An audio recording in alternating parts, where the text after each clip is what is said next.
అవుతామి నువ్వు ఒక్కటేంకొకటి సినిమాలు ఇడుస్తూనే ఉన్నావు. బాగానే ధైర్యం ఉన్నది అయ్యా నీకు. ఏం చేయాలి మరి, భయపడుతుంటే తొక్కేస్తారు.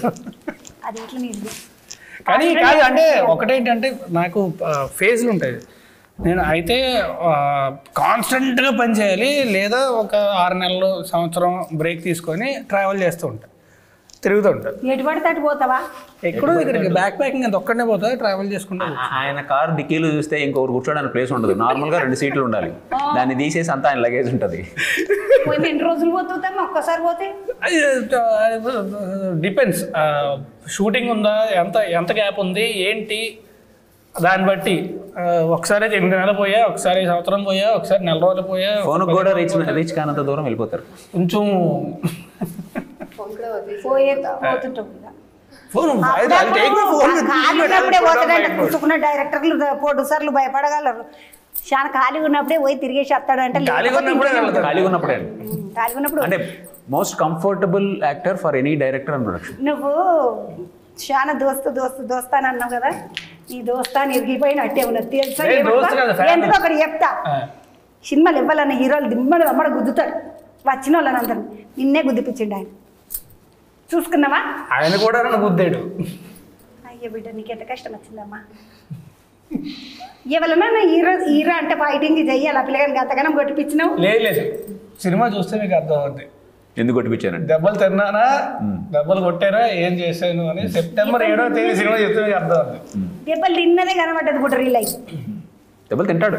ఏమంటే కొట్టమంటే ఎవరన్నా కొట్టగలరు, కానీ ఒక దెబ్బ కొట్టడం కంటే ఒక దెబ్బ తీసుకోవడం చాలా కష్టం. అదైతే నేనే ఈయనను కొట్టిపించినావు మంచిదే.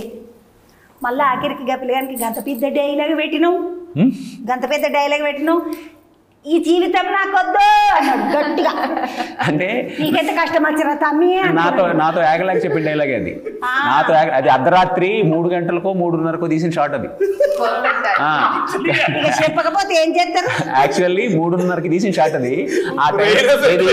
పొద్దున 6 నుంచి మధ్యాహ్నం నుంచి కూడా పొద్దున 6 నుంచి మధ్యాహ్నం రాత్రి 3:30కి తీసిన షాట్ అది. ఆయన కరెక్ట్ గా ఇన్వాల్వ్ అయిపోయి అమ్మాయి అని చెప్పేశారు. మనకు బాగా యూజ్ అయిందండి. ఇంకొకటికి ఇట్లా రాసిన తమ్మి, ఆ బండి మీద పోతుంటే ఆ మొగోళ్ళకు సేఫ్టీ లేదన్నాడు. ఆ మొగోళ్ళకు ఉండే ఆ స్పీడ్ బ్రేకర్లు అన్నావు. మొగోళ్ళకి ఏం స్పీడ్ బ్రేకర్లు ఉంటాయి అంటే నాకు అర్థమే కాకపోతే. రోడ్డు మీద ఇట్లా ఆడోళ్ళు అడవిలో మంచి చీర కట్టుకుంటే కూర్చుంటారు చూడు, అట్లా కూర్చున్నాడు. మనకి హైదరాబాద్ లో రోడ్లు కూడా స్పీడ్ బ్రేకర్లు ఎక్కువ ఉంటాయి. అదైతే నేనే హైదరాబాద్ ముచ్చట అయితే నేను ఇట్లా నమ్ముతా. తను నేను ఒక ముచ్చట అడుగుదాం అంటున్నాను. నువ్వు ఇంత మంచిగా సినిమాలు చేసుకుంటా పుసుకును గిసుంటిది చేసినావు అంటే ఇంత మంచి చేసుకుంటా పుసుకుని అద్భుతమైన సినిమా చేశాను నేను. నువ్వు అట్లా అనుకుంటున్నావా? నేను అట్లా అనుకుంటున్నా.